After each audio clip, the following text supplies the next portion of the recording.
Oh man, and you know what week it is, man.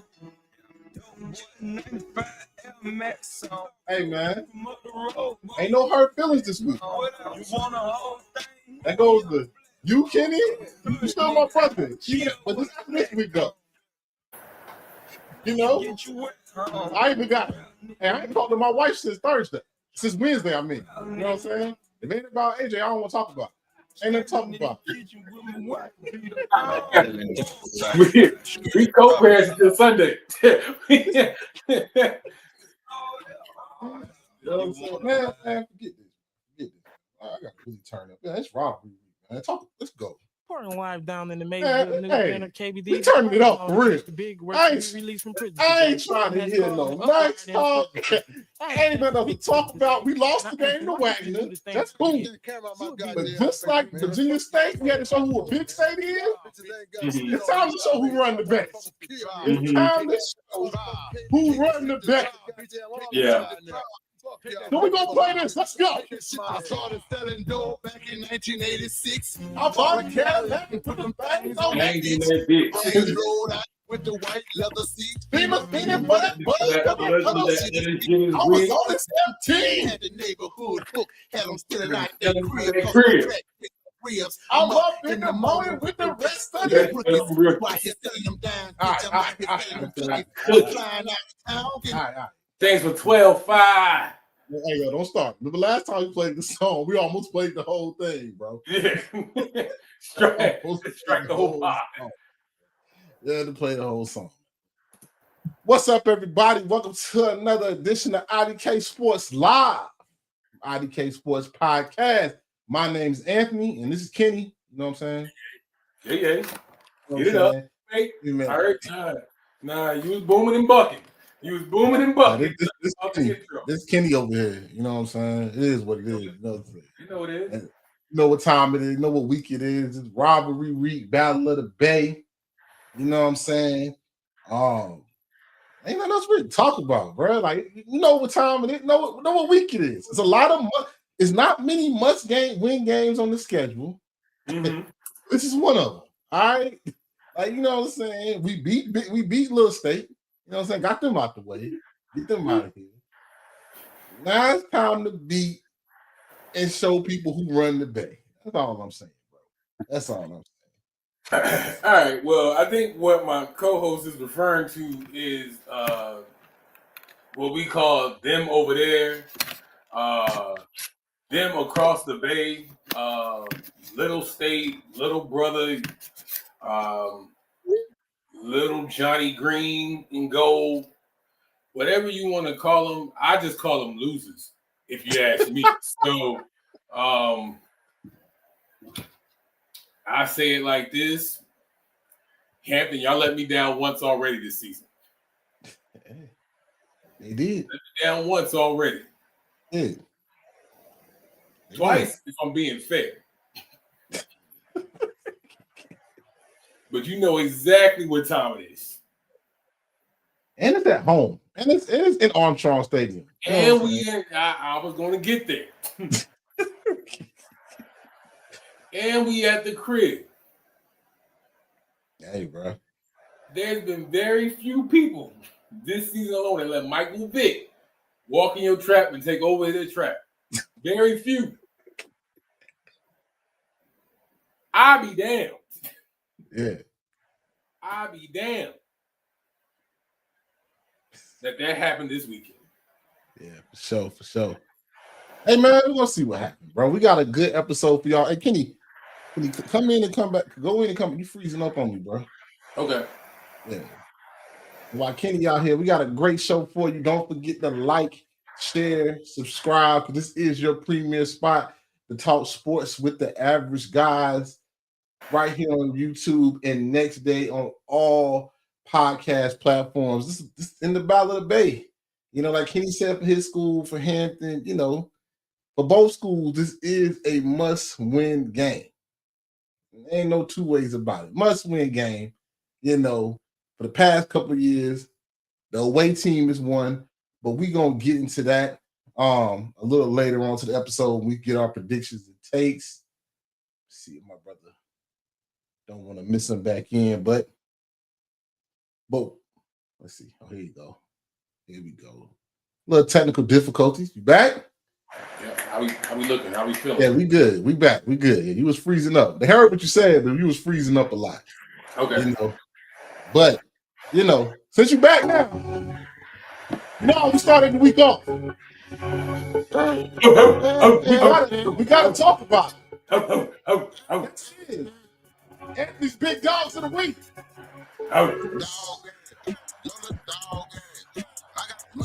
All right, let's get into it, man. I got these big dogs of the week. Warren High School football team ended the nation's longest winning streak by beating Phoebus High. Man, a lot of people hating on it, saying, "Oh, this they Super Bowl." Hey, man, hey boys, don't let nobody take this away from you. They couldn't do it. Y'all did it. Shout out to Warwick High School, man, for beating Phoebus, man. Shout out to y'all. Some local stuff right there. Just saying, this streak has been running so long. I'm talking, folks. Yeah, it was the nation's longest winning streak. Along the way. That's all I'm gonna say. Yeah, man. Longest winning streak. Warwick High School got them out of here last week. So shout out to y'all. Next one, Dante Moore coming in, you know, calming the Mickey lines down in the White House. So don't worry about it. Be cool. I got it. Young Bull said I got it. Never was flustered. Wet, rainy game. Showed a lot of poise. Big dog of the week. My next big dog is Nafisia Collier. You know what I'm saying? Shout out to her. Getting on the podium. And you know what you're saying? Not only getting on the podium, she said, back up what you said, because I'm going to say what you said. You know what I'm saying? Nafisia told her boss to her face, the whole world, exactly what she said, and then had backing by everybody besides one person. We're going to get into that. You know what I'm saying? One person said they had no comment, but I'm not trying to fight with nobody. But, you know what I'm saying? Everybody else backed her up. So Nafisia Collier getting up there and really kicking the commissioners back in for what she said. Hey, big dog of the week. Next big dog of the week is AJ Brown. Hey, man, workplace dysfunction, man. Let's wake it up a little bit. You know what I'm saying? Hostile work environment. I like it. If they ain't passing you the ball, that's what you get paid to do. Hey, bro, tell them. You know what I'm saying? You can wait till you get out of the stadium. He ain't do it. Ain't like he did it at the workplace. At the workplace, he said everything he was supposed to say. When he left, though, hey, we got to tweet, bro. We got to send these tweets, bro. What is the rubric for big dog of the week? Hey, man, big dog is Anthony's big dogs of the week. That's what it is. That's the rubric. Who I think is a big dog. And I think you're a big dog when you tell the organization that pays you $30 million, I hate you. Okay? That's what I like about that. Say truth. We speak the truth. Right here, Anthony's big dog. And the last big dog is Squirrel White. Don't know if he's with us or not. Because I don't know what happened after the UVA game. I don't know if he's still here. But if he is, hey, big dog. And if he's not, hey, big dog. You my big dog of the week, bro. You my big dog of the week. You know what I'm saying? After that UVA game, if he's still with us, man, shout out to you, man. Because, like, I swear they trampled him. Yo, you lose in double overtime and immediately take a trip to the crossroads. I don't get it. I never seen somebody vanish on cam like that. Yeah, completely vanish on cam. That was crazy. That was crazy, man. But them right there, man, that's Anthony's big dogs of the week. Bitch, man. Oh, I don't even know if I can work. I don't understand how you do this. I don't know what the grading scale is. Hey, bro, but I respect them. Don't worry about it, bro. Sometimes, I mean, I respect anybody that like go to their place of business and shake it up a little bit. You know, sometimes we gotta let them know. Shake up the world a little bit. Don't be too stale. If you say so, bro. If you say so, I mean, some stuff be still, man. Let's get into it, man. The HBCU, IDK Sports HBCU highlighting the HBCUs. Let's get into the game. The games that we recapping off the rip, man. This game right here, Del State loses to Sacred Heart in some controversy, 31-35. Del State, Jadian, I don't know how to say my man last name, but you know who he is. 12 of 18, 207 in the tub. Marcus Gills, another big game. 13 carries for 123 yards, 2 touchdowns. Sacred Heart, Jack Snyder, 28 for 36, 298 and 2 tubs. And his favorite target, Jason Palmieri, 5 receptions for 63 yards and 2 touchdowns. When I say controversy in this game, scuffle happened at the beginning before the game, pregame. Everybody got an unsportsmanlike conduct penalty. So if you get 2 in the game, you get ejected. Caden Bennett, the starting quarterback for Del State, then scores a touchdown, then shakes hand, high fives the fans on the side real quick, then runs back to the sideline. They give him an unsportsmanlike penalty and they kick him out the game. Never seen that happen before. They didn't give him a taunting. They gave him an unsportsmanlike and kicked him out the game. Don't know why. Changed the whole aspect of the game. It was another, I think 3 players from this game got ejected. 2 for targeting and 1 for this. Then they ejected the starting safety. So still with all that said, I think Delaware State did have a lead at one point, like 31-17. And it just Sacred Heart came back, second half came back on them. It's a little bit too much. I think if you have Caden Bennett in this game, I think they blow these boys out. But some of the run plays that Caden Bennett would have got off, this quarterback's not really a runner, even though he played great as the backup. You know what I'm saying? Talk about being ready to go. I just think Delaware State was robbed. Even Deshaun Jackson said he'd never seen that before. That was crazy. So, you know what I'm saying? Del State, still very impressive. Very, very impressive. I think they was robbed this game. Unprecedented, bro. Like, again, you dealt with pretty much a punch between the eyes out the rip of losing, like, your star quarterback, having to scramble, you know, pretty much make lemonade out of lemons on the fly. Again, hats off to Jaden. They still put in a valid effort, you know, in the second half.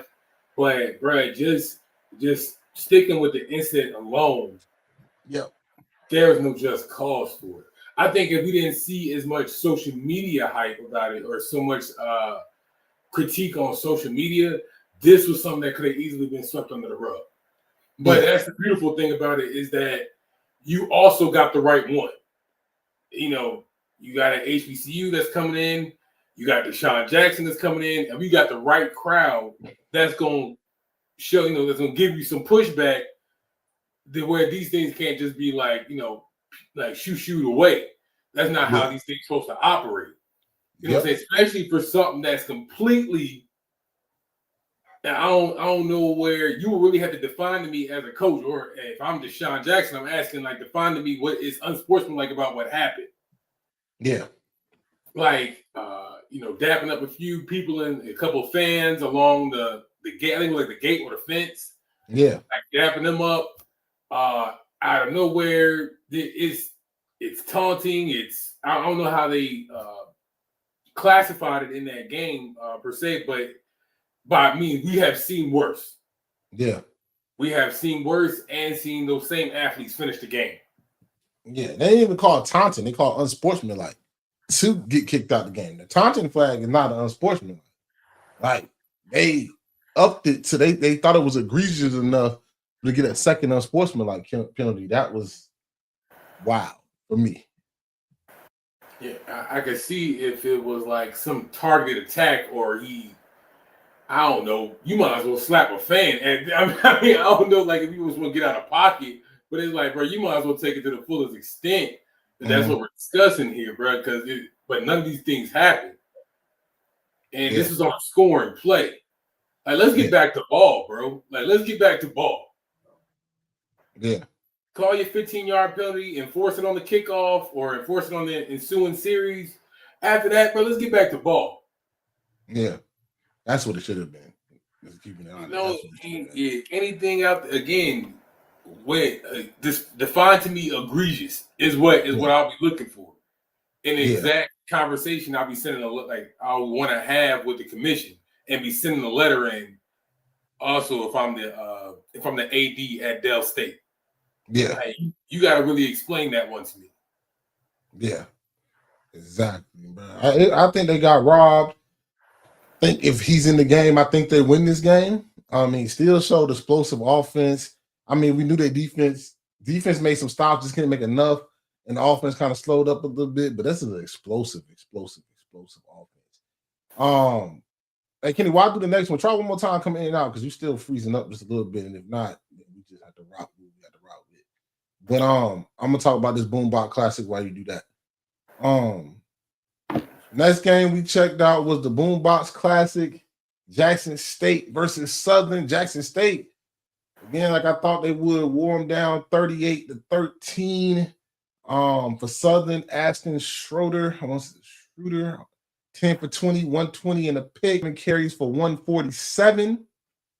For Jackson State, Jacoby and Morgan with a big game, 21 for 31, 337, 2 touchdowns, and Ahmad Miller, 14 carries for 101 yards.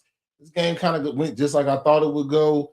Southern kind of tried to keep it close. Defense tried to keep it close, but Jackson State just a little bit too talented. They actually, when they started throwing the ball, it got a little bit too much for Southern, and they can still run the ball. Jackson State's that team that, like, they kind of assert their will on you, especially in these SWAC games, have been asserting their will on people, saying, hey, this is who we are. We run the football.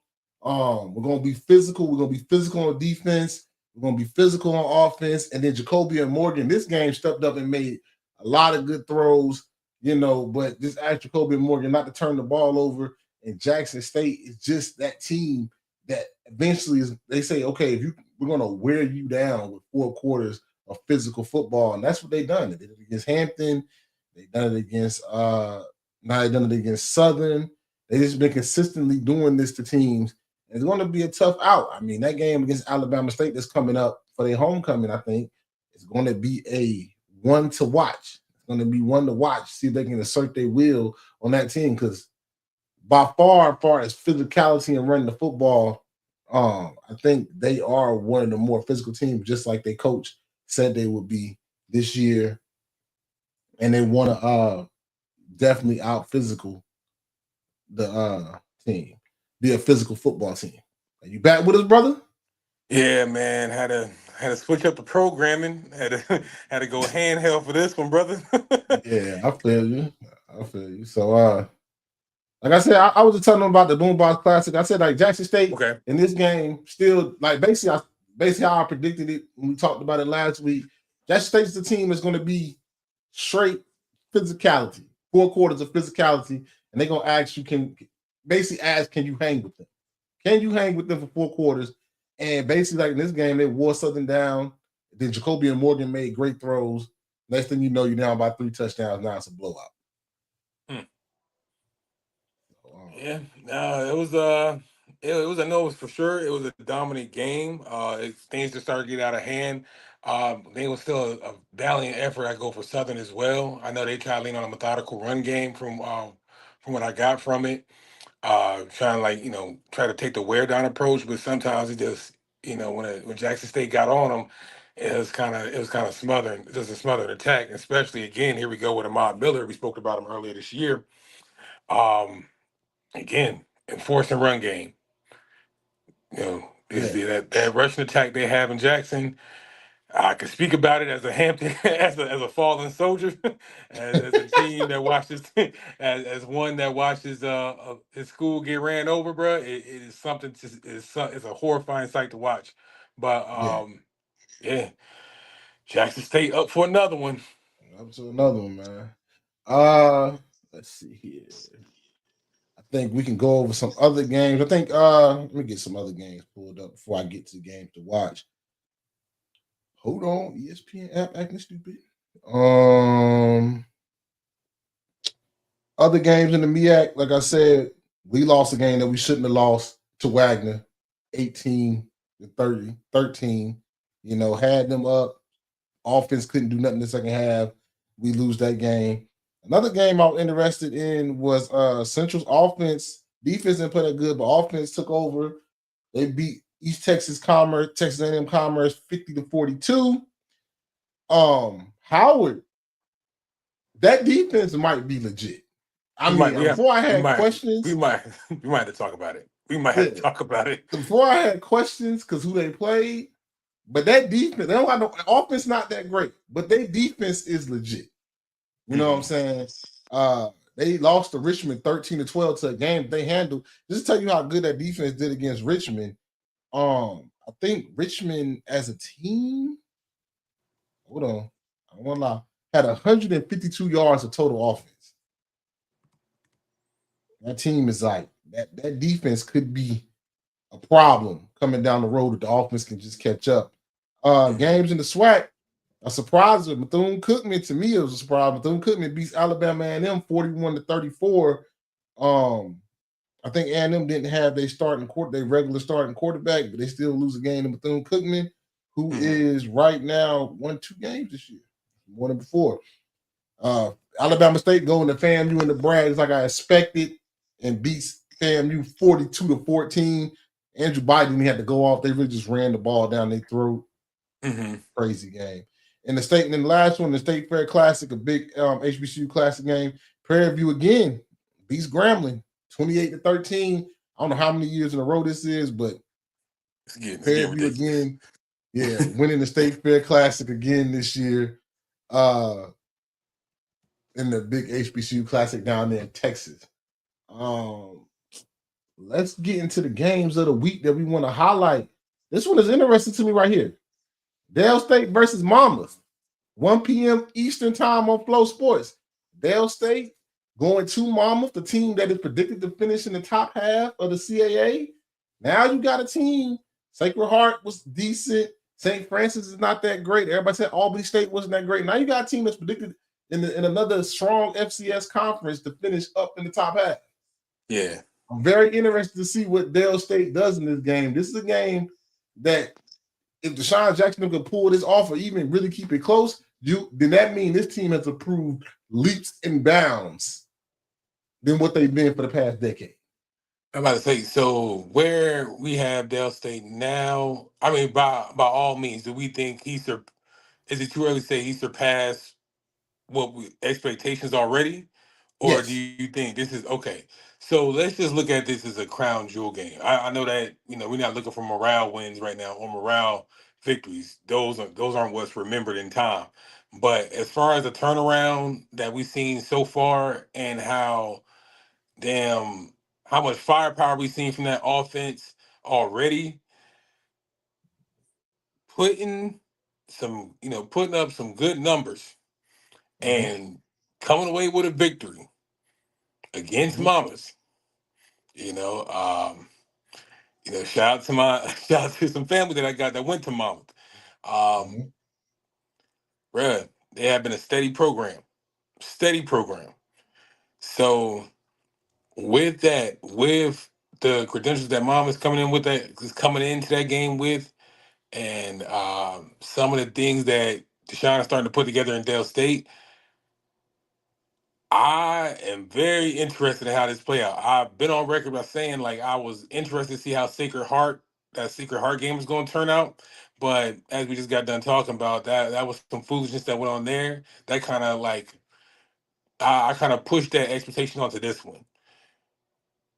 Coming away with a win against Monmouth, as we already explained, that's already predicted to be in the top of their conference once by year's end. We got some things to discuss. Yeah, we got some things to discuss, and I do expect them to be on fire, especially with that foolishness that happened last week. I do expect them to be on fire, and this is not something that should be taken lightly. This would not catch you by surprise at all if Dale State comes away with a double-digit win this weekend. Oh, a double-digit win. Okay. Like I said, I do think this is a litmus test. I put BA. I meant to put versus. I do think this is a litmus test for Dale. To see are they maybe conference contenders good? or they just like improved good. They had, you know what I'm saying? Some of these people wasn't, and some of the early games, it was good games for them, but it wasn't like people that was predicted to go top half in the conference. This team was. So now you got Mama. I personally think I think Dale's going to come in on fire. I think Caleb Bennett's going to want to have something to prove because he didn't get to play last week. Yeah. I got this a shootout. I think Dale might get Mama. I'm gonna say Dale gets Mama 42-38. High scoring game, shootout. I think that's what they do. And then Dale kind of solidifies themselves as like, hey, we're here to win this year, not next year. That's what I got. It's a damning statement, right?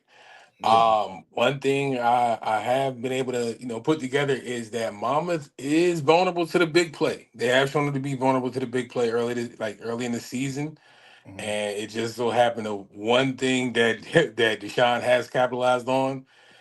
Kind of ironic to the person he was in the league is that they can hit the X play. Dale State can hit the big X play, so watch out for that in this matchup this weekend. Again, this can be planting our feet in the ground. This is a statement. This can very well be a statement game for Dale State. And going into how much fight I put up with Ant every weekend or every week, excuse me, on these lives, how why isn't Dale State there? Why isn't Dale State in the power rankings? Why Dale State in your power rankings? We can put that. I'm telling you, because we're gonna have a real conversation here soon if they come away with this victory this weekend. Yeah. Next game, we'll get into another interesting game of the Gulf Coast Challenge in Mobile, Alabama, where Alabama A&M and Jackson State meet up to play in the Gulf Coast Challenge 5 p.m. on HBCU Go. A&M, I had a team that might be a surprise to win some games this year. That Bethune-Cookman game makes me nervous. They didn't have a quarterback. I don't know if he's healthy this week. And A&M's defense is very suspect. Not a very good defense. Sam Shea did not got to get his guys on defense and not playing really good, but they can score points. Jackson State is a very physical football team. Jacoby and Morgan coming off a hot game. You know they can run the football. You know they can stop the run. They've been stopping the run a lot. I mean, successfully this year. Really big classic game right there. They play it every year right there in Mobile at Leeds and People Stadium. Ladd and People Stadium, sorry. I was kind of not torn between who was going to win. I was torn between the score. I think Jackson State wins this game. I do think they do give up points this game. Because I think A&M's offense, I think they got something going on where they can put up points. I'm going to say in this one, I'm going to go Jackson State wins this game. I want to see undefeateds meet when they play Alabama State for their homecoming. But I'm going to say Jackson State wins this game. Close one, 38-28. They win by 10. Before I get into my prediction, and that's close to where I got it to before I get started. That's pretty damn close because I got Jackson State winning this game too. I ain't even gonna bury the lead, but just a little bit about the classic, man. This is huge. Some of the significance behind this is just the recruiting that they get to do on the Gulf Coast region. It's already been shown that for A&M and for Jackson State, both fan bases travel really well. We and they even travel to our comments to give us some hate sometimes. So shout out to them. But this is very important, very significant. This that for both programs. Love how this challenge can still mean a lot to moving forward, bulking up their program moving forward, and love how pivotal this can also mean for both, as far as the legacy continues in the SWAC. Now, getting back to the game itself, I don't have it no different than Ant. I got that, they got a lot of young players, but they're maturing quickly, like literally right before our eyes, man. This could very much well be a showcase moment for Jackson State. So, if I venture off a little bit different, I probably got 27-17 Jackson State wins. I'm not mad at that score. I just got a high scoring game because I think Alabama State can Alabama A&M, can put up points, but I just think Jackson State can still physicality is a little bit too much. And if your defense ain't that good already, you let Bethune put up 41 points. Just don't see you being able to stop a Jackson State defense. Sorry. Inconsistent. Just don't see they've been inconsistent. Yeah, they've been inconsistent early this season, man. Like you have a few off games, and then it seems like right when they put it together, they kind of falter off, or they might come through with a win.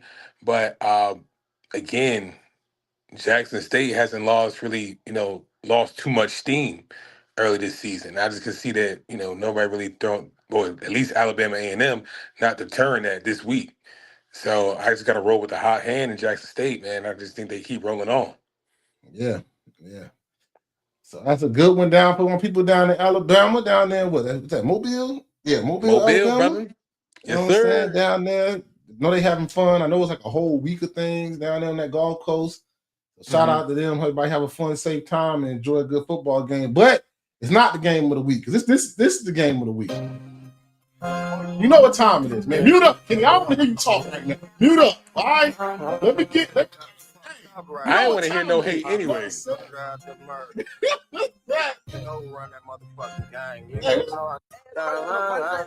what I'm saying? You know what time it is, man. No smoke, no smoke. You know they don't want it. But Norfolk State versus Hampton, the Battle of the Bay, 4 p.m. Eastern Time, Flow Sports in Hampton.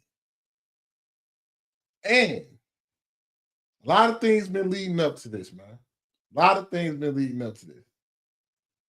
We have our quarterback. Everybody knows who our quarterback is besides our head coach. And that's a problem. That's a real problem. All right. But hopefully this week he knows, and somebody told him how important this game is. For the past, I want to say 4 to 5 years, the away team has won this. It's been going back and forth. And we're the away team this year. So we need to start the only way you can start a streak of beating your rival is by winning one first. All right, so that's what we got to do here. We beat Virginia State. It's time to beat Hampton. You know what I'm saying? This is big for recruiting. This is big for, school pride. And it will help erase the bad losses to Sacred Heart in Wagner if you win this game. A lot will be forgiven. A lot can be forgiven if you win this game right here. Like I said, man, I'm saying shout out to all my people at Hampton. I got a lot of people that I rock with at Hampton. But not this week, though. Not this week. You know what I'm saying? Because it's the Battle of the Bay. Otto's going to come in there. He's throwing for 250-plus yards. Kevon King about to have his breakout game. He going to get $150 this game. You know what I'm saying? Because I saw Howard do it, so why can't we do it? You know what I'm saying? We got $150 this game. And it's just, if we play how we supposed to play, we should beat Hampton. I'm not impressed with how they played against A&T. Not impressed with how they played against Howard. And eventually we got to put it all together. Now the secondary is kind of shaky, but I don't think Hampton has a quarterback that can expose it. So with all that being said, and Kenny, I'm going to let you go. I got us coming across the tunnel, across the HRBT, traffic and all. They doing construction over there, traffic and all. And we coming over there. In Norfolk State, we're going to walk in your trap and take over your trap. And it's not close. 35-14.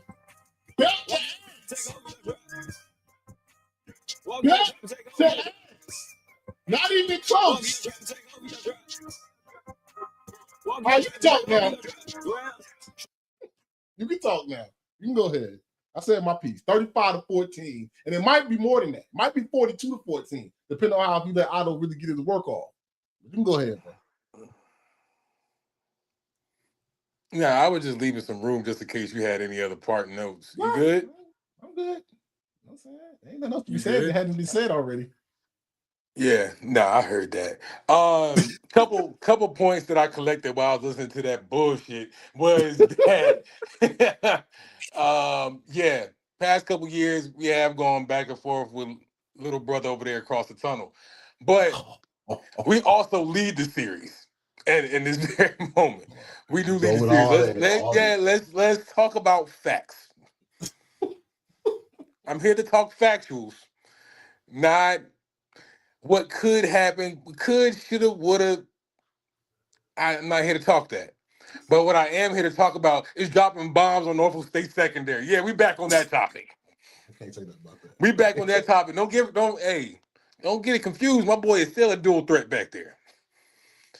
Little homie still a dual threat. So it can happen to you. It can happen in Norfolk State, just like let me think. Who was that kid over at Little State you said that was giving them the blues there in the Virginia State game? Oh man, because I did see another dual threat go crazy on him. Hey, we just gonna finish the job. That's all that's gonna happen this week. We just gonna finish the job. All right? And I know what you're thinking. Hey, let's drag Hampton to the deep waters. Let's drag him to the deep waters. Couple 3 and outs, they ain't gonna want to play no more because they quit. They have shown quit. Because Auntie pushed them in the mouth. They have shown quit. They got punched in the mouth. How do you respond? I don't think Norfolk State coming out swinging like that. I don't think so. So yeah, you can come over. You can come over the trap, but you can't stay. You can't stay. It's still Armstrong, baby. It's still little village, little Booker T. Huh? Real HU. We still them. Still them. Hey, I don't Howard. Yep. What? I don't know Howard this weekend. I don't know Howard. We're talking about you. We're talking about NSU. We ain't talking about Howard this weekend. We ain't talking about A&T this weekend. Y'all can behold your bags and get the hell up out Armstrong Stadium this weekend and take your asses back across the tunnel. Get it done today, this weekend, fellas. Get it done this weekend. Finish the job. Hey, I mean, it ain't all doom and gloom. The Newport News Sun coming back to the peninsula. You know, if he dies, he dies. You made your bed, now sleep. You want to go over there to little brother over there across the tunnel? If he dies, he dies. Hey, all I know is that they know what to do. You know, I don't know who they got to stop Kendricks. Big Cam be back next week. He was hurt last week. He'll be back. Big Play Cam be back. You know what I'm saying? Kevon waiting to go off. You know what I'm saying? We back home with it. We waiting to go. I don't count this as a away game. This is really a home game. You know what I'm saying? This you know what I'm saying? This is like what's called William Dick Price Stadium East. You know what I'm saying? Ain't really a road game. When have y'all ever felt that home on? You know what I'm saying? We feel real comfortable. We put our feet up. Put our feet up. You know what I'm saying? Feet on the couch and everything, like we in the club. You know what I'm saying? You know. Yeah, that's cute until you hit that tunnel and you come down Queen Street. And then you hit that tunnel, come down Queen Street, get a little bit different. When you turn on that campus, it get a little bit different. That's not factual, Williams. That's not factual. But okay. When you hit Queen Street, that temperature changed a little bit. Yeah. We changed the thermostat. That's how at home we feel. We touch the thermostat.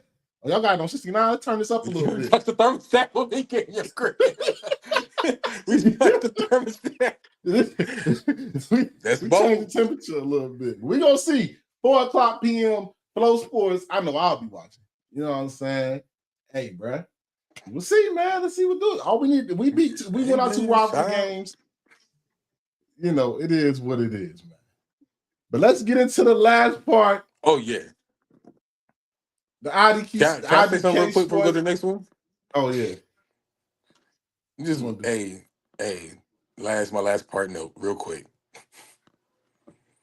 I was only like 80% joking when y'all asses lost to Howard. I was about 80% joking. Best believe I'm 110% putting my foot in y'all ass if y'all lose this weekend. Go ahead, Ant. Go ahead. You got to get serious with like a father. Like, hey, the Howard game always said. When y'all go in this store, don't touch nothing. don't look at nothing. Hey, that's a fact, bro. Hey, win the game. Let's go home. All right, go ahead, Ant. Hey, man, IDK Sports HBCU Power Rankings. I think you might be happy with this a little bit. Let's go. Right? You know what I'm saying? So we got Alabama State still. I think I spelled Alabama wrong too. Alabama State, the top dog. The top dog that's been the top dog all week, Andrew Body. When you win games and Andrew Body playing as a game manager, hey, that's a tough out. That's a tough out. Y'all ain't even asked my boy to get out his body yet. Like y'all ain't even asking. That's tough out, man. That's tough out. They about to get Cozy fired. They beat Cozy them so bad they about to get him fired from FAMU. That's crazy. But that's a whole nother story for another day. Jackson State at number 2 again. Coach TC said we're gonna be physical, and if you can hang with our physicality, then so be it. But we're gonna be a physical team, and he has spoke truth to that. They are a physical football team, a real physical football team. And when you can run the ball like that, and be physical like that, you win a lot of football games. Point blank period. You win a lot of football games. Third is Central. I think that offense is starting to wake up. They're waking up, bro. I think Walker Harris is starting to feel good. Defense is kind of shaky, but they knew their defense the secondary was young. They can't be ran on, but the secondary is very young. But you can improve that. That can get improvement. But that offense, though, with Mosley, Harris, the offensive line, they're starting to wake up. Shout out to A&T for waking them up. They're starting to wake up a little bit. Shout out to Pops, man. A&T woke them up, but they waking up and they starting to look like that scary team. They starting to look like that scary team. My next one, even in the loss, man, Dale State, man, out of the HBCU world, up there, bro. I don't see no other team that's really. When I put them against other HBCUs, I think they are for real. I think they are sneaky contender for this MEAC championship. Under the radar right Sneaky now. contender, especially with South Carolina State losing to Charleston Southern last week, giving them their first win in a year and a half. So Dale State, with that explosive offense, got a good chance. I'm saying, watch out for them come MEAC time. And the last one, Howard, man. Hey, I didn't know y'all pimping, brothers. I didn't know y'all was like that. I didn't know y'all defense was like that. That defense is different. I wasn't familiar with your game. Like I thought because who they played, I was like, FAMU, ain't that good. Morehouse, D2, okay. You beat up on another team. Oh, now you going to Richmond, who's usually a good program, 150 yards. Like y'all been doing this consistently now. You did it against Hampton. You did it against FAMU. You did it against Richmond. If that offense can just put up some points, the way that defense is playing, another team that people thought was going to not be good this year could be a sneaky MEAC contender. It's scary in the MEAC right now. You got 4 teams that's looking legit, not us. We're not. I'm not even going to lie to you like that.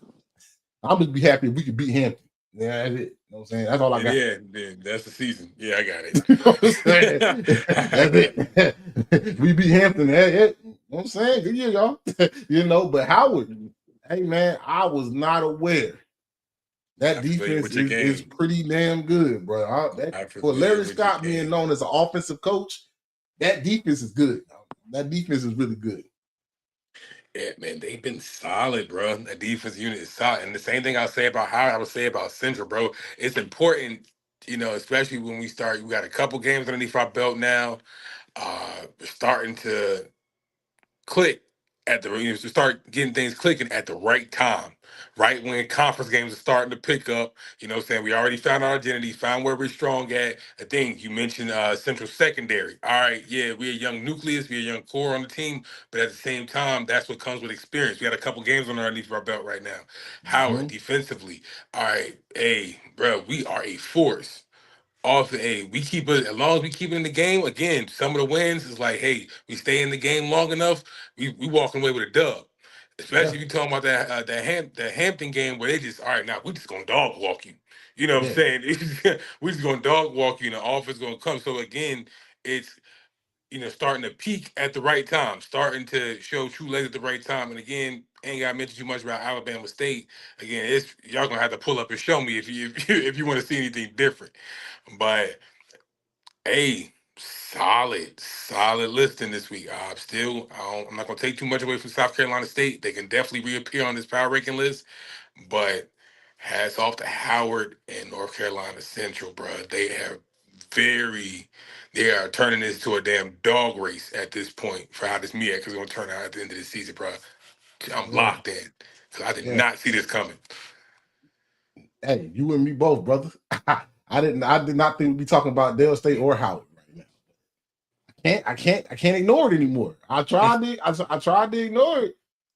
Can't ignore it anymore. Hold on a second here. Let's get into that's our HBCU spotlights. Let's get into it, man. Let's get into some of these FBS games, man. First one, Ole Miss versus LSU. Ole Miss beats LSU 24-19. Ole Miss Trinidad Chambers, who played at Fair State last year. That's a D2 program. Yeah. Played at Fair State last year. 23 for 39 for 314, a touchdown, one pick, and he ran for like 70 yards too. Caden Lee, one of his top targets, 4 receptions, 70 yards, and a tug. LSU with Garrett Nussmeier, the presumptive top 5 quarterback in the nation. Haven't seen it yet. 21 for 34, 197, a touchdown to pick. That's disgusting. Xavier Thomas, 3 receptions, 63 yards. And finally, with LSU, the defense couldn't hold on anymore. Like I said, Trinidad Chambers thoroughly outplayed Garrett Nussmeier. Lane Kiffin drawed up a great play to end the game. Ole Miss, team to watch. But this playoff run, like we said in our last episode, you can check out on YouTube. Like, share, subscribe. No dominant team, but Ole Miss is looking like one of the teams in the hunt, especially with this quarterback play. And that's really been like the great equalizer, as we always said in the SEC. Is like, hey, again, you're gonna get defense, you're gonna get a good run game, but who got the best quarterback, and that usually tends to show who's standing at the end. And in this case, in this LSU versus Ole Miss game, Chambers made plays when needed. That crucial 4th and 3 play, with under 2 minutes left, to keep LSU off the field. Again, damn good pass to make that conversion and get another set of downs there. Scramble when he needed to. Got the ball out on time when he needed to. Again, hell of a game, hell of a script from Lane Kiffin. Kind of countering some of the things that LSU wanted to do on defense, moving the pocket, taking advantage of the athlete that you have in Chambers again. The running game started to show some improve too this weekend. But again, it's really no shot at LSU defense because they hung in there the best they could. Yeah, they did. You know what I'm saying? They put up some fight, man. By no means was this a cakewalk. The LSU defense did put in some fight. Definitely got the Chambers at times, snuffed out a few third downs, got off the field. But the thing about that is somebody else got to pick up that other side of the bar too, pick up the end and hold their weight. And Nussmeier could not do that, bro. Could not do that. Some things he couldn't deliver. Yeah, and that's the one thing to talk about with LSU. Brian Kelly finally got the defense that he wanted when he had Jaden. When he had Jaden Daniels. Now, where do you get? Now you got another guy that's supposed to be the guy. And it's becoming the theme of these guys. We'll get into another one next. Another one soon with our FBS recap. That's not showing that he's the guy. And that's hurting you. When you're supposed to have this defense and the man at quarterback, Heisman contender supposed to be coming in the year. Top draft prospect. You're supposed to be playing a lot better than this. The offense supposed to do a lot better. You're supposed to dominate. Yeah. And right now, 21 for 34 for 197 touchdown and a nasty pick. I don't know who the hell he was throwing to. And you're getting outplayed by a transfer quarterback that played Division II last year. Where do we go from here now, LSU? Where do we go from here if I'm Brian Kelly? Like, What do we do? Am I getting a little worried? Yeah, well, and that's the benefit of it too, right? Is that all is not lost, especially in the SEC, right? By no means, I don't think anybody predicted that Ole Miss was going to be an undefeated team that's going to run through the SEC. So I'm recall, and even in our own discussions, we say that hey, nobody's going to come from this division undefeated or come from this conference undefeated. Yeah. They might all be sitting around 1-2 losses with an argument that can be made for a possible 3-loss team. You know what I'm saying? Mm-hmm. So the beautiful thing is that all hope isn't lost in this Mm-hmm. past weekend. You had a tough team with a ranked opponent. Hey, Yeah.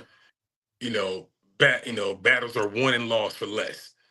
So again, there's still some things that we can go back and correct, but at the very least, this does again put is a more of a statement for Ole Miss for something. Hey, they're starting.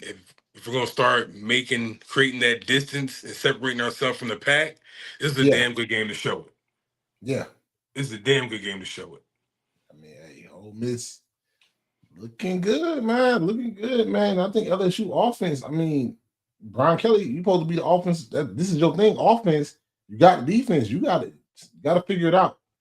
Got to figure it out because no game offensively this year, as far as offensively, has looked good. Mm-hmm. And last press conference when y'all won the game, you say, "Oh, but we won the game." Okay, but now you didn't win the game. Y'all not putting up no point. Now what? Yeah. You know what I'm saying questions could be asked, man. Questions can be asked. Let's get into our next one. What we got next? Hey, man, the one that I got wrong. Hey, wrong. Hey, Bama 24, UGA 21. Bama's Ty Simpson 24 for 38, 276, 2 touchdowns.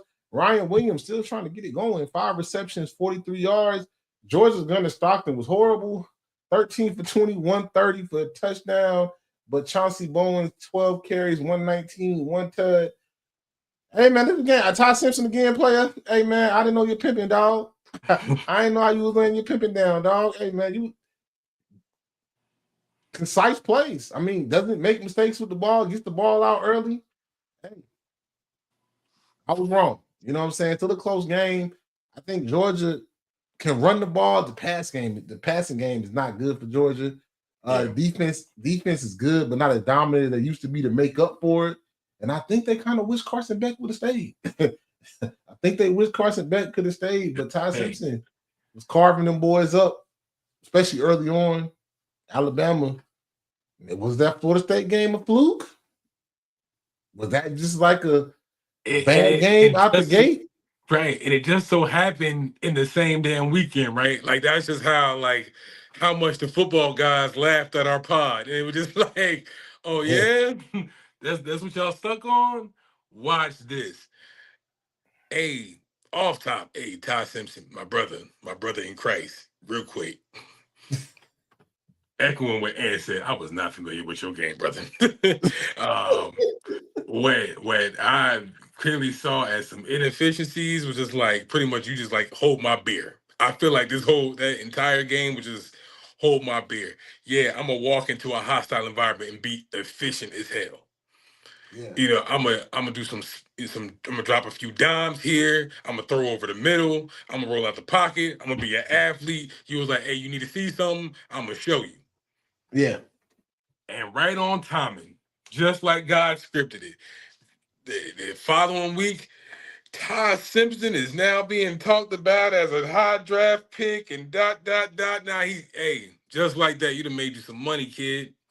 You done made you some money. But my hate ain't gonna let you last that long. So let's see if you can preserve like this. Let's just see it. Yeah, man. So hey, good football game, but like I say, Ty Simpson, I wasn't aware of your pimping player.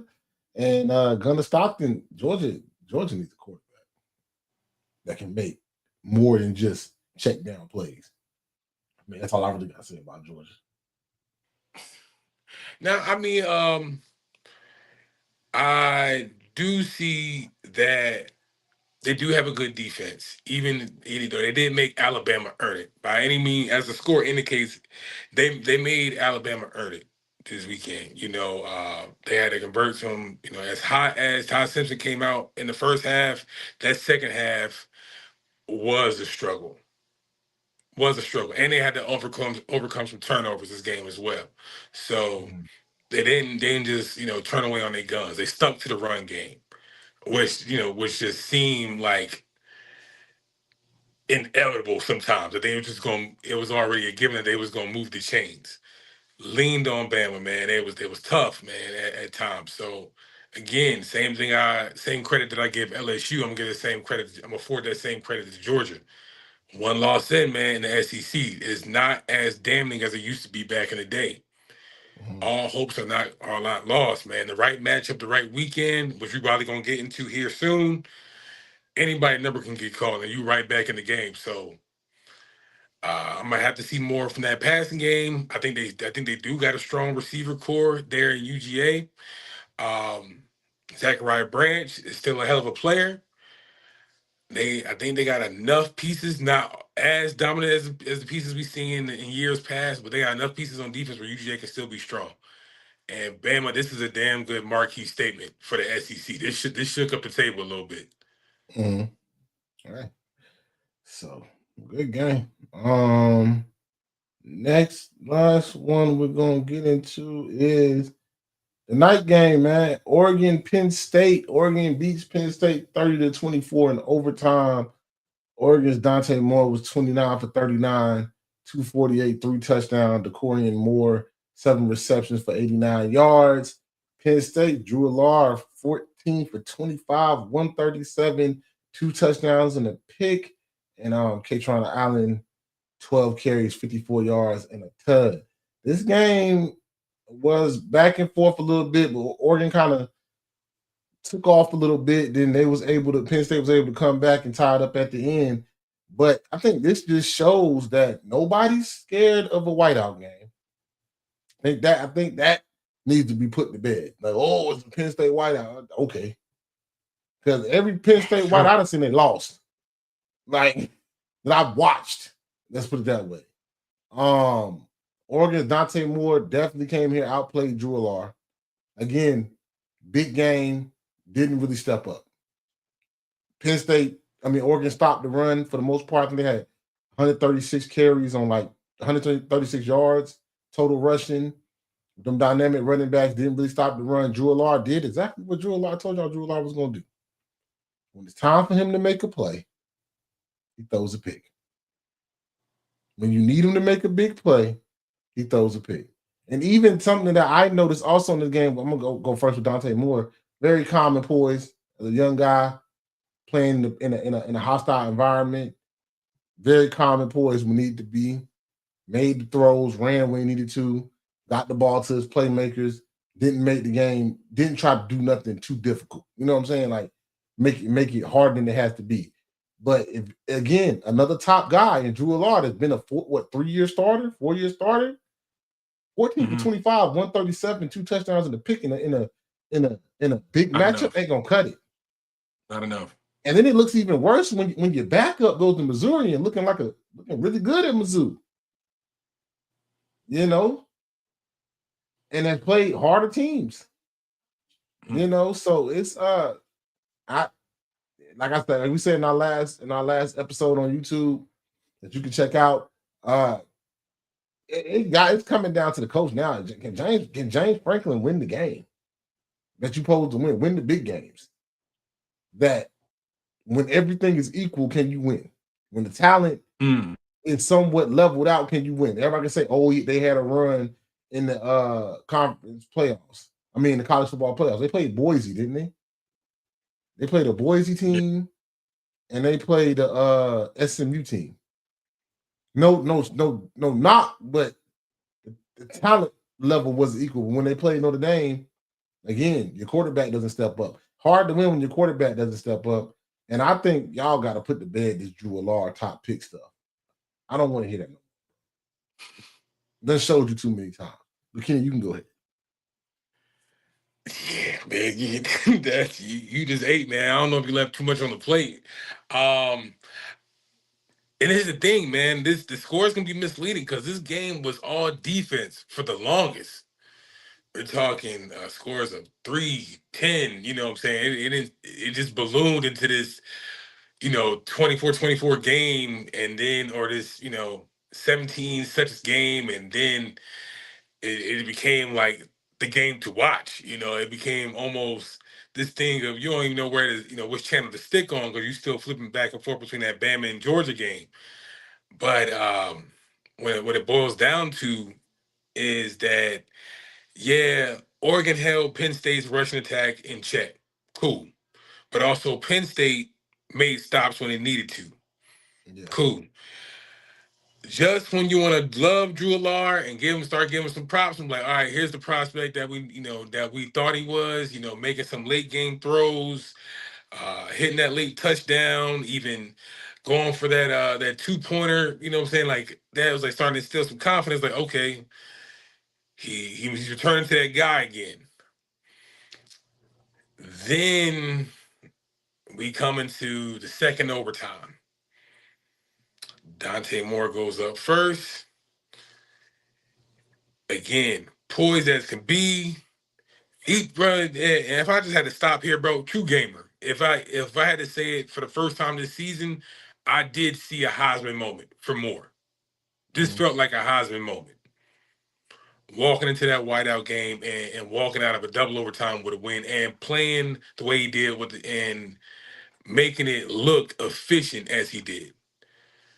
Again, when that clock struck for him to go into overtime and then roll into that second overtime, he was in control. Made the throws that he needed to. But even when he came off of that second overtime after getting a score there, it was time for Drew Allard to answer that bell in the second overtime, bro. I'm talking we ain't even 2 or 3 plays in. Pick. Let's call the game. Let's call the game. And like I said, just when you want to start believing again, damn it, you did it again, man.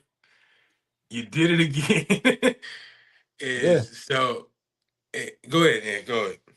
He ain't got no signature wins, man. Like it went down exactly what I said. I said in big games, my exact words were big games, where you need Drew Allard to make throws. He throws picks.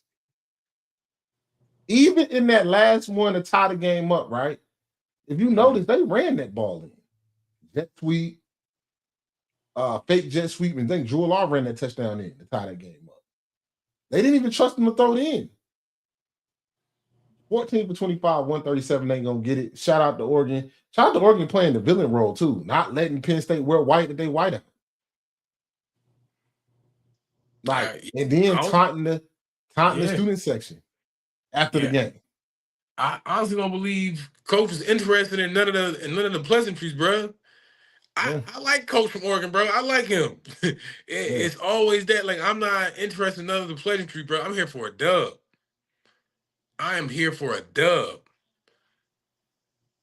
So yeah, go back down to tier 2. We're here at tier 1. So that's what it is. Great games this week. Let's get into some games that's coming up this week. Let's get to the first one. Who we got? Hey, man. Hey, yo, I know I said Ty Simpson, I wasn't aware of your pimping brother. And I know Bama fans was all in the comments like, roll tide, roll tide. Well, guess who about to roll tide? Poppy about to come in to Tuscaloosa. And Vandy getting the dub again, 2 years back to back with the Heisman one of the Heisman front runners. Oh, he going Manziel? You know what I'm saying? One of the Heisman front runners is going back to back and showing a Heisman moment. I ain't gonna say too much about the game. I ain't saying too much about why I think Poppy is gonna outplay Ty Simpson. I got Vandy in a close one in Tuscaloosa. He takes him down. Vandy takes him down, kick a field goal, win the game 31-28 on the last minute field goal, and has that place quiet in Tuscaloosa on Nick Saban field. Vandy wins this one. Back-to-back years, Vandy beats Bama. All right, Kenny, you got it.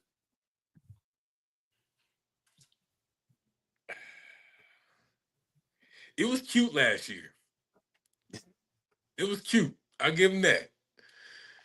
You know, it was like, oh man, this is a game we didn't expect. Vandy, snatching a win from Bama.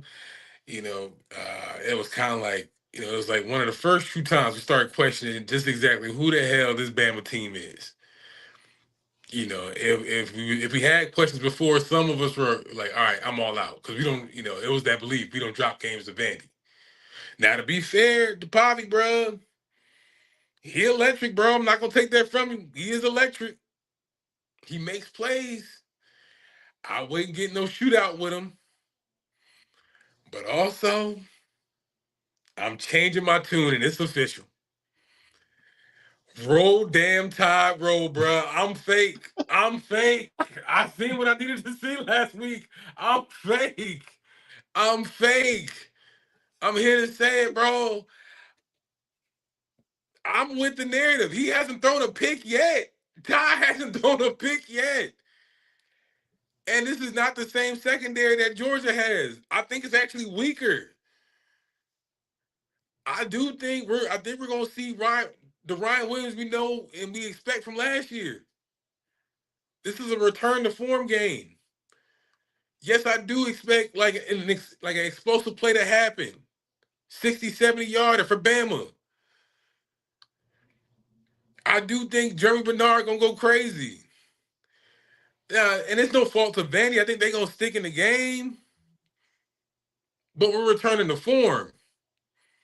Ever since that damn FSU game and some of the Bama greats coming to say something on social media, bro, them overnight, them boys done turned into YNs. I don't know what happened. I don't know what happened. Hey, man, y'all ain't gonna like it when I say it, but bullying works. Bullying does work. And for that reason, 31-21, Bama, let's ride. Roll damn Tide. Hey, bro. Shout out Vandy, man. Come on, Vandy. Pavia, Big Said. You know what I'm saying? Us Friday Night Tights people know who Said is. They paid for the Austin Steelers on Friday Night Tights. You know what I'm saying? Mm-hmm. Hey. It's cute. It's cute. But it's time for redemption. We got to get that. Woo! How that song go? Ed? Woo! Yeah. Get back a motherfucker. We got to get that back. We got to get that back. Okay, we'll see. I said what I said, and I stand on my business, bro. Next game, we highlighting. Yeah. Little sneaky game I like. Mississippi State versus A&M. It's at A&M, 7:30 p.m. Eastern Time on SC Network. I'm saying this one, if you look at my Instagram page and stuff, Marcel Reed is my Heisman front runner, and he must see TV, bro. Must see TV. And I do think Texas A&M win this game, double digits, maybe by 10. But Mississippi State hasn't got blown out by any. They hung with that Tennessee team better than I thought they would. Now, it was in Starksville, Mississippi. This one is on the road at Kyle Field, so it could get out of hand for them. But Mississippi State is a lot of proof. But I'm just putting this game as a game to watch because Marcel Reed is must-see TV to me.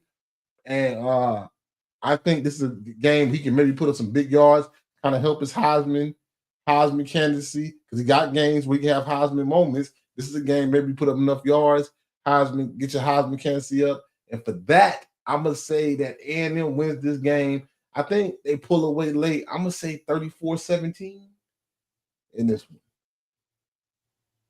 Yeah, I ain't got no pushback for you on this one, bro. I like their crew, bro. That mix of Moss starting to return back to and quietly should be up there on a lot of people's running back lists. I feel is that Moss is one of them ones. But because Marcel is cooking this year, it's not really being spoken of, but he is one of those ones. Mm-hmm. And also, they're getting a lot of production out of their wide receiver room, too. So for that reason, I know Mississippi State's coming out of a tough overtime loss from with Tennessee. I know they want to make a statement and say, hey, you're gonna have your ups and downs in this conference. Well, brother, I think there's gonna be another down weekend, bro. I got Texas A&M rolling too. Yeah, I got them rolling again. Probably let's say Yeah, I like your score, but I'll probably go, what, 30, 14, 30, 17? Got you, man. Hey, man. 7:30 SEC Network. Hey, I like Marcel Reed, man. I watch him about every week. He cool, bro. Must see TV. Last one we're going to get into right here is... Oh, did it load? No. Technical difficulty. Everything want to mess up right now. Let's see what it is. There we go. Florida State versus Miami. 7:30 p.m. Eastern Time. ABC. Don't correct me if I'm wrong. I think this game is in Tallahassee. Let me see. I don't want to lie to y'all. Actually, but while I find that Florida State, Miami, big rivalry, it really don't get no bigger, right? Doesn't get any bigger than the rivalries. With this one. Two teams that are not big fans of each other, recruit the same players, means a lot for the state. Miami already beat Florida, right? They already beat South Florida. Where's this game at? Look at that. It's at Florida. It's in Tallahassee. You're right. It's in Tallahassee. I still think right now Miami is one of them teams that's up there like as a top tier team for me this year. Carson Beck playing really good football. They got some good receivers. They're running the ball. I think Miami is up there like really is a good national championship contender. I think that's like I said before in last week's episode. I mean, not last week, Tuesday's episode, that this is the team I think can go undefeated. Just because of the conference and everything. And then for Florida State, I need to know, was that Alabama game a fluke, or are y'all really a top tier team this year? Mm-hmm. Because even though I like Tony Elliott and UVA, I didn't think y'all was gonna lose that game. You know what I'm saying? And now coming in Alpha L, you coming in to play Miami, who I think was on a bye last week. Yes, sir. Got a little healthier. I think Miami rolls in Tallahassee. I don't want to say it's a blowout just because it's in Tallahassee. But again, I'm going to say 38-21. I think it's going to be I think Miami's going to kind of put it on them a little bit. I think Carson Beck has a big game. And I think that them receivers have a big game on Florida State. I'm going to change. 38-21. I'm going to stand on it. I think Miami kind of solidifies themselves as the best team in Florida, the state of Florida this year. And by far. Yeah, again, bro, my scores really don't be varying that much. I do have Miami rolling on FSU this weekend. See, the tough thing about once you get, kind of exploited on national TV, bro, everybody's watching. Everybody's watching. And there's not a single coach whose phone did not go off when they looked up in that third, fourth quarter and Virginia is taking it to Florida State, taking it to them. Like the last thing coach wanted is to give Virginia the ball back. It was his deepest fear in that game against Virginia. He did not want to give Tony Elliott that ball back. They couldn't stop the run. It was, and that's also the place where Miami is strong. That duo they have in Miami can do the exact same thing that Virginia did. Make you tackle in space, make you be tough up front, make you be be gap efficient, make you account for everything. They can do the same exact thing that Virginia did. Only thing different here that Miami has in spades that maybe UVA didn't have last week is that they got a tougher defensive line in Miami. So yeah, that back and forth that we saw last Friday night, that's not going to happen this week. And again, Miami's just going to roll, so I'm not even going to be that cautious. I'll probably say somewhere between 35 and 42. Ooh. I'll keep it cute. But 35-14. I'm not mad at you. It just don't. After that UVA, the way they was able to run the ball on, couldn't do nothing with it. And then y'all still lost, even though my man threw Virginia quarterback threw like 3 picks that game. I don't think Carson Beck gives you that many opportunities to stay in the game. So now, if you're not getting them extra opportunities that you couldn't capitalize on UVA, now you got to capitalize on every opportunity that you have when you have the ball. I don't know, bro. I don't know. That UVA game was kind of telling me, and I'm starting to think that Alabama win was just you call Alabama on a bad day. Yeah. So let's say you do go plus in the turnover category, or you don't have as many turnovers. Are you gonna be as disciplined?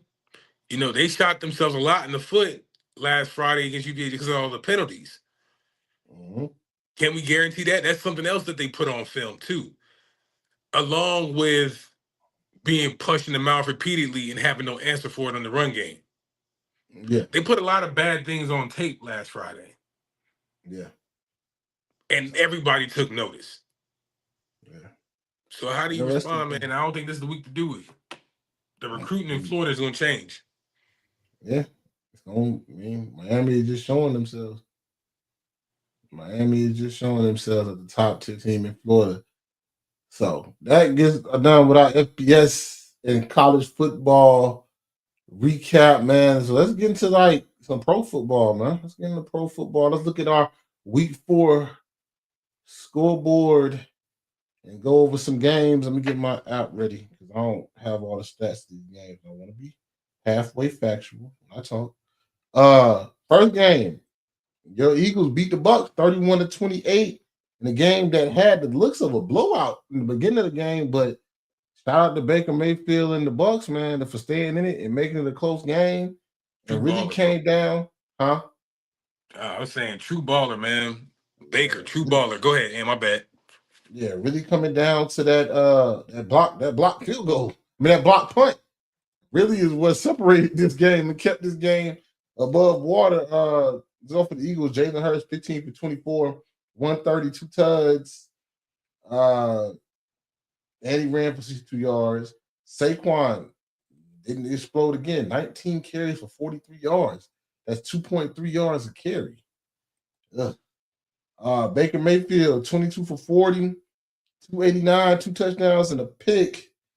In this game, Bucky Irvin had 63 yards rushing and 102 yards receiving and a touchdown. And Emeka Jigba, Rookie of the Year candidate, Rookie of the Year front runner right now. 4 receptions, 101 yards, and a touchdown. Hey, man, he's looking real good as a rookie. I'm sorry, it wasn't 31-28. It was 31-25. I don't know what that 28 was. 31-25. Mm-hmm. But, we know what happened. We're going to talk about it a little bit more in another episode. But passing game, no passing yards in the second half. But somehow, again, just like with the Rams game last week and this game this week, Eagles found a way to win. Yeah. Now, bottom line, defense. To some degree, they know when to turn it on. Know when they have to. Know when they got to come up and be the hero, bro. In the Rams game, offense came on late. In the Bucks game, offense came on early, bro. Either way, somebody had to save the day. But how much sand is left in that time, man? I don't know how much until things run out. So we'll see. We'll see. Yeah. Next game, Giants, Jackson Dart's season debut. Giants win 21-18 on the Chargers. Jackson Dart, 13 for 20, 111 touchdown. Also added 54 yards with a touchdown rushing. Cam Scatterboo had 79 yards on 25 carries. And for the Chargers, Justin Herbert, not a great game, 23 for 41, 203 touchdowns and 2 picks. But Amarion Hampton, stardom for last week, 12 receptions, 12 carries, 128 yards and a tud. And he also added 37 yards receiving. I think this game, the Chargers, no shade at Jackson Dart. I did think he looked pretty good for his first game out the box. I think this game was the Chargers' big 3 division wins. With this one, I think that the Chargers kind of took their foot off the gas on this one. And then by the time they turned it back on, ran out of time. Giants won this game. Yeah, I think a lot can be forgiven from this game, especially like I know a lot of people want to give Herbert hell that past week, but we have you know a trip during a route from Lat McConkey. I think the first interception was like came off a tip pass, so some things can be forgiven. What we did see is that our rookie draft pick starting to pay off, and Omari is starting to take that lead dog role. So a lot can be forgiven. It was, I guess you could say, what's the word I'm looking for? It's a nice way to get Justin Herbert's first start and his first win. So I guess the universe made that so. But I didn't take too much away from this game. Still early. How did you feel about Jackson Dart? I don't know how to answer that question without hating Russell, but I know, I know. But it's Jackson Dart time, bro. The same thing I mentioned before. It's his era. I hate that it's also coming at the expense of Malik Neighbors, who's has it been confirmed that he's out for the season? Yeah, Taurus, yeah. Taurus, Sheesh. Yeah, well, you get what you ask for. So Jackson Dart, let's see what you can do. Full season. yeah. Dang, he fumbled that ball on the goal line. That's crazy. Jags 3-1 beat this 49ers 26-21. Trevor Lawrence, no picks, 21 for 31, 174 a tud. Travis Etienne, a big game, 19 carries for 124 and a touchdown. And for the 49ers, who are really beat up, Brock Purdy did come back with 22 for 38, 309, 2 tuds, 2 picks. And Christian McCaffrey, 49 yards rushing, 92 yards receiving, did what he normally does. This one right here, like we said before, earlier in the week, the Jags are legit. I think the Jags are looking really good, looking good on defense. Trevor Lawrence is not turning the ball over. And the Niners just finding a way to stay in games, even with this game right now, Thursday night, even injured. Some way Kyle Shanahan keeping these guys in games. Late mistakes, man. Late mistakes. And it was definitely certain was on my bingo card for the Jags to come out this hot. A quiet 3-1 too. A very very humble and quiet 3-1, but they are getting it done. Every week I want to count Trevor Lawrence out, bro. I always forget that ETN is still there. It's a hot start for both of them, and they're getting it done. Defense is looking a hell of a lot better too. So let's not get lost in that, man. They're staying in these games and they're winning them. Some of the close games from last year are starting to turn over to dubs early in the season this year. So hats off to the Jags, man. But again, I don't know how this game's gonna finish up here in San Francisco. But we shall see. We shall see. The Niners was looking like killers here for a second, but now the NFC West is going to be determined here in just the following week. So, see what we got. Yeah. One marquee game that was set as a marquee game: Chiefs Ravens. Chiefs put belt the ass to the Ravens. Lamar 14 for 20, 147. Touchdown and a pick. Also, he has 48 yards rushing. Zay Flowers has 7 receptions on 74 yards. The Chiefs, Patty Mahomes, like old Pat Mahomes, 25 for 37, 270, 4 touchdowns. And Xavier Worthy comes back off injury with 83 yards receiving. I'm not coming this game saying the Ravens are injured and the defense is horrible. And now Lamar is injured. So I think it's going to be a long year for the Ravens. Yeah. I think the AFC North that we thought was going to be a 3-team race is starting to slowly turn into a Pittsburgh runaway. The Ravens is in trouble, bro. They in trouble. It's bad. And here's also the scary part of it. The Chiefs are still getting better. They're still getting healthier. Mm-hmm. You know, they learned their mistakes early. They figured out their weaknesses early, and let's not hope. Let's hope that this isn't an all-out race again to the end, and to where like, all right, we found our mojo again. Let's get back to the champions that we are, because that was a dominant ass win. Dominant win from the Chiefs. Mm-hmm. So So good game. The last one, I ain't got the stats put up. Ended in a tie for what's this? What's the Sunday night game? yes, sir. No defense was played at all. Tied 40-40. Jordan Love 31 for 43, 337, 3 touchdowns. Romeo Dobbs has 6 receptions for 58 yards and 3 touchdowns. Also in this game with a banged up Cowboys team, Dak 31 for 40, 319, 3 touchdowns, and George Pickens 8 receptions, 134, and 2 touchdowns.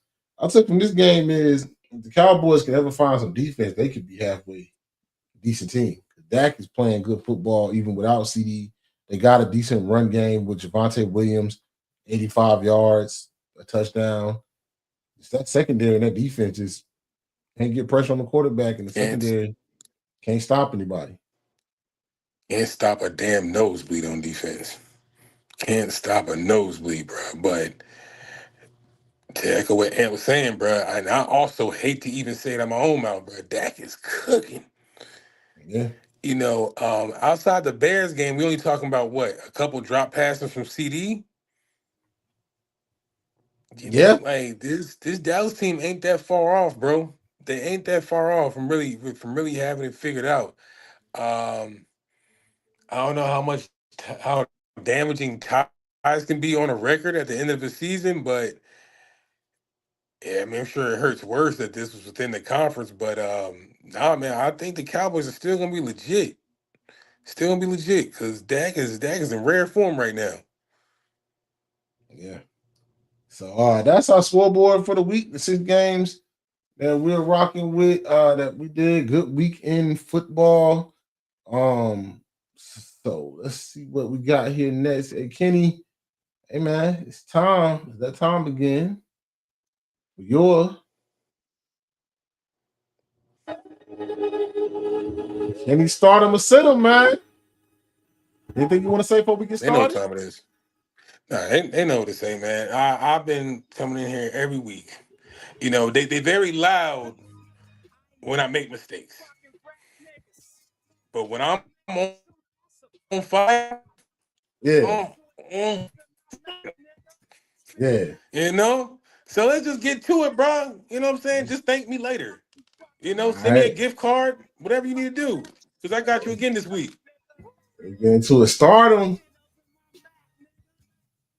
Start them. Hey, bro, I'm gonna start here with the Lions, man. This was actually a toss-up for me, for the Jahmyr Gibbs, bro. I was like, you can either start Jahmyr Gibbs or David Montgomery. Didn't really make no difference to me because they both gonna put belt to ass on the Bengals this week. So either one, if you have me line up, I'm gonna just lean Jahmyr Gibbs, but both are applicable. They both gonna beat ass this week. So I don't see that Bengals defense showing any signs of life, honestly. And there's not too much motivation. It was been kind of the talk around the socials that they kind of laid down and died last week. I think they're gonna remain dead this week. Jahmyr Gibbs, sir, or David Montgomery, honorable mention, you are up to bat. Justin Herbert going against the Commanders, as I mentioned, man. We talking about a few mishaps last week, in my humble opinion. A tip pass that was caught by Dexter Lawrence. Then the second pick, again, like I mentioned, Lad McConkey tripped up on his route, ended up falling to the defensive hands. Mistakes happen. I am back, just right back.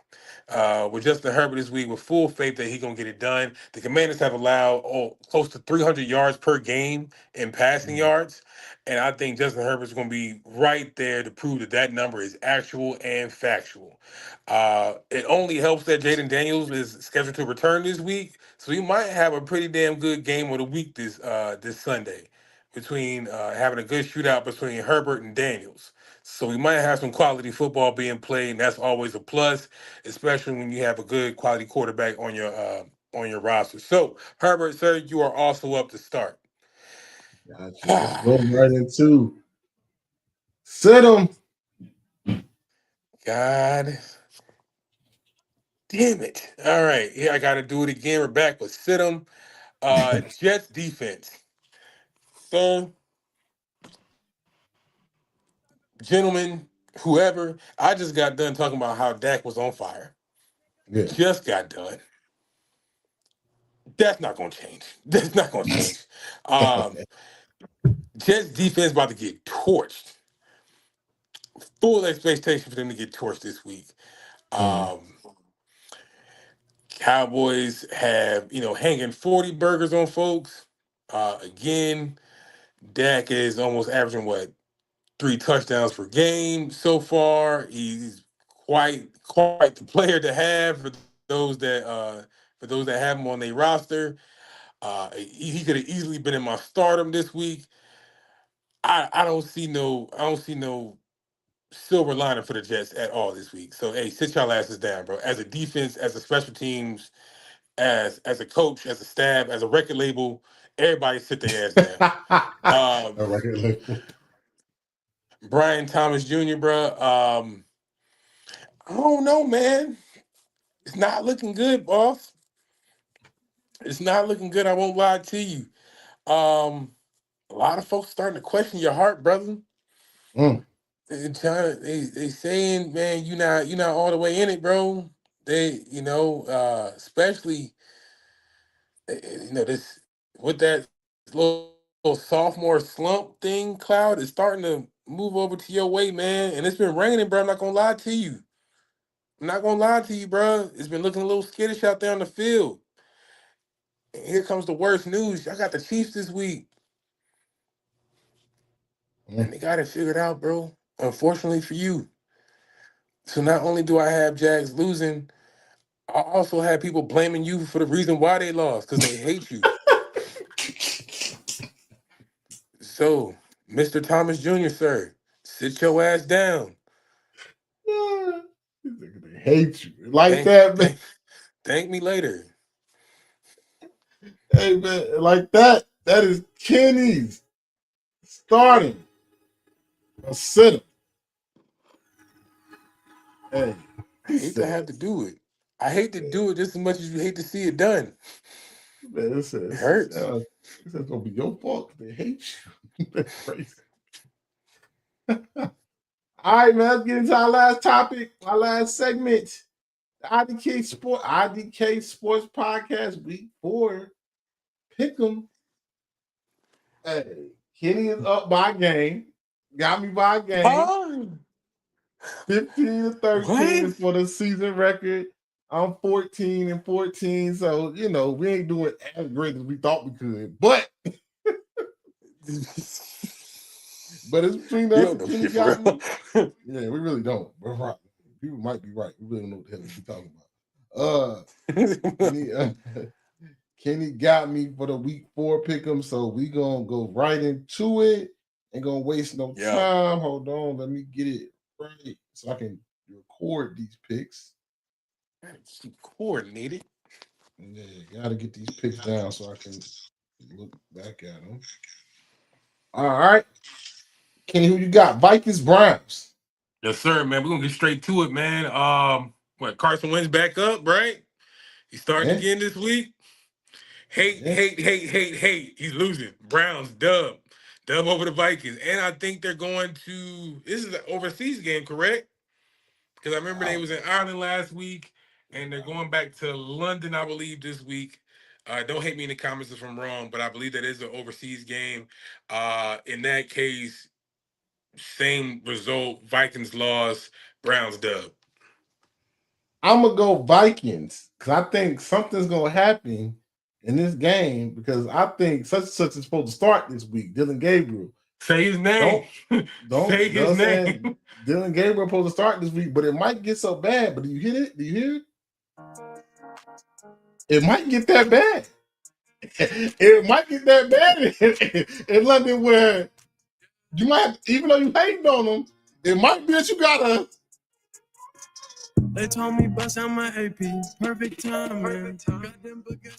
So I'm gonna still Vikings because I think Dylan Gabriel gonna play that bad. But don't be surprised if around my jury, chase a climb, man. We predict, and this is going right along with our prediction earlier this season, before the season. I told you 4 games. I told you Flacco will be out of here in 4 games. I told you in 4 games Flacco will be out of here. So you know, I mean, hey. I stay grinding. They told me bust out my AP. You know, but here we go. Giants Saints. Who you got? Oh man, I know I've been kind of championing this Jackson Dart hype train for a little bit, bro. But I ain't even gonna fake, bro. Saints. I'm not even gonna stall you out on this one, bro. Got the Saints, man. I think Alvin Kamara is poised for a big game. I even like Kendre Miller for a nice little 1-2 punch. This is the game of a lot of picks for Dart, and I'm sorry to say it. There's gonna be a lot of mistakes. It's gonna look ugly. So I'm going with the more experienced one in Rattler. Saints with the dub. I'm gonna go Giants in this one only because I think the Saints played some of the best football they could play last week and still lost to the Bills. And if not, I just think that team is gonna be rough for them. I think the Giants can do enough just to win this football game. And I'm gonna say Giants win this game for me. Next one, Broncos versus the Eagles. Man, oh man. Hey man, I'm about 2 weeks. I've been close these last 2 weeks of betraying my squad. Y'all know I'm an Eagles fan. I've been this close. But every time I say no, we shall not be moved. I say it every time, so I'm gonna stick with the Eagles again. But boy, it's been a lot of chirping from that locker room. But I'm going with the Eagles again. You know, I'm going with the Broncos but after that second half performance passing the ball, we going up against that defense. I think all this is just coming together, turmoil and everything, and I think it's just perfect time, man. I think it's all you got to go up against Pat Surtain, you know, and Bo Nix. I know it's against the Bengals, but I think they got a little rhythm going, a little flow going. Cortland Sutton ain't no slouch. Oh, you don't know about Quinn? You don't know about Q? You don't know about NSC Defensive Player of the Week last week? Don't worry about it. Go ahead, bro. It's all propaganda. But anyway, I'm gonna go Broncos. Because I need to catch up and trying to like get ahead, get a little lead here, and I think, you know, sometimes you can't fake the funk for so long. You know, you can't just you can't win the way y'all been winning, but you can't you did it 2 weeks in a row. I don't know if you can do this 3 times in a row. So if y'all play how y'all been playing for the past couple of weeks, and you can't get the run game going. I know AJ Brown was frustrated last week. Now you got to go up against Pat Surtain. You know what I'm saying? I don't think he'd be happy. I hope he got a book with him. What's that book? It's a good read. Page turner. What's that book? You know what I'm saying? So I'm gonna go Broncos. Bucks, Seahawks. That's a good one. Another good one. Damn good one. Damn good one, man. I'm going Bucks, man. More so, I've been campaigning for Baker for a while now. But more so than that, that damn Bucky Irvin. Yeah. We gonna have to start having some true conversations about that kid, man. We gonna have to Yeah. start having a lot of honest conversations about who we regard as top 5 because he it. Yeah. And yeah, this ain't even no knock on the Seahawks because they've been playing some good ball too. Yeah, this damn NFC West race is has been no slouch. So but by all means I'm going with Bucks. Give me Baker, give me Bucky, give me Emeka Egbuka. I'm still cool. Chris Godwin still returning back to form, bro. We straight. I'm going Seahawks. I like the way the defense is playing. I like the way Sam Darnold's still playing good football. Jackson and Jigba, and I said that's his name, right? And Jigba, he's coming to show himself as like why it was okay to let DK go ahead and go to Pittsburgh. Yeah. Kenneth Walker still running that ball hard. I'm gonna say Seahawks, man. I think the Bucks been playing out of their mind for the past couple of weeks. I think, you know what I'm saying, this is about the time after the first quarter, kind of lay off, get that off. Kind of lay up a little bit. And I think the Seahawks get them. Close game. I think sneaky best game of the weekend. Best game of the weekend in my eyes. I'm gonna go Seahawks in this one. Chiefs, Jags. How you feeling? Oh man, I said it earlier before, man. A lot of people going to be asking for trades off that Jags team after this one. That's how bad of an ass whooping I expect the Chiefs to give the Jags. Chiefs, brother. I'm gonna go Chiefs too, only because I think they got woke up a little bit. The offense kind of woke up with the Ravens, and you going up against a young team. I think ETN still has a good game. I think Trevor Lawrence gonna turn the ball over in a key moment. And I got the Chiefs winning this game. Close game. Not a blowout in my eyes, but like a 10-point win. You know, that's what I got. Fair. The game of jokers that really need a win. Dolphins, Panthers. Not too much. Dolphins won. They beat the Jets. You know what I'm saying? Beat the Jets last week. About where it stops.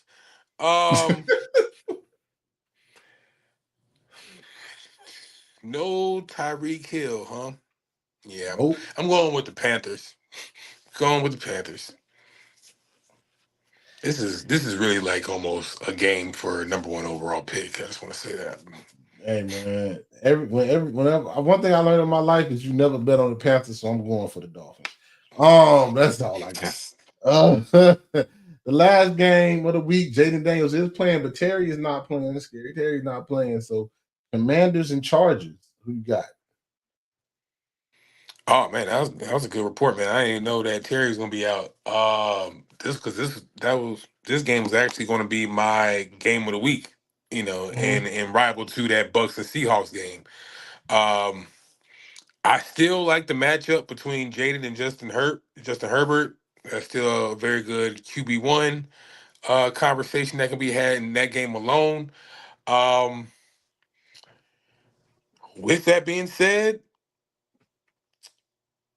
I think I'm gonna go Chargers. Quentin Johnson has made one hell of a leap. Yeah. I gotta be careful who y'all call like bust out of the draft so soon. Gotta give these kids some time, bro, because he is stepping into that wide receiver 1 role for them and running with it. So I don't think that's changing because, as I mentioned, Commander's gonna give up that. They're gonna give us some passing yards for sure. I'm gonna go Chargers this week. Yeah, I think I'm gonna go Chargers too. I think they get it going. I think if Jaden had came back last week, I've been more apt to pick the Commanders. But this is his first week back against a decent Charger team, even though Joe Alt is hurt too. So that hurts him too. But I think Amarion keeps it going. I think Justin Herbert and Greg Roman and Harbaugh gets the turnovers taken care of this week. I got the Chargers. I think it's gonna be a good game, but I think the Chargers go ahead and take care of business because of Justin just now coming back off his injury. So I'm gonna go Chargers, man. So we got a lot of different games this week. Didn't agree on a lot this week. So somebody should take a nice lead this week. Get a nice lead this week. So that's how IDK Sports Week 4 This is week 4, right? Yeah, week 4. Week 5. It's week 5. Week 5. See, I still be messing up. Week 5.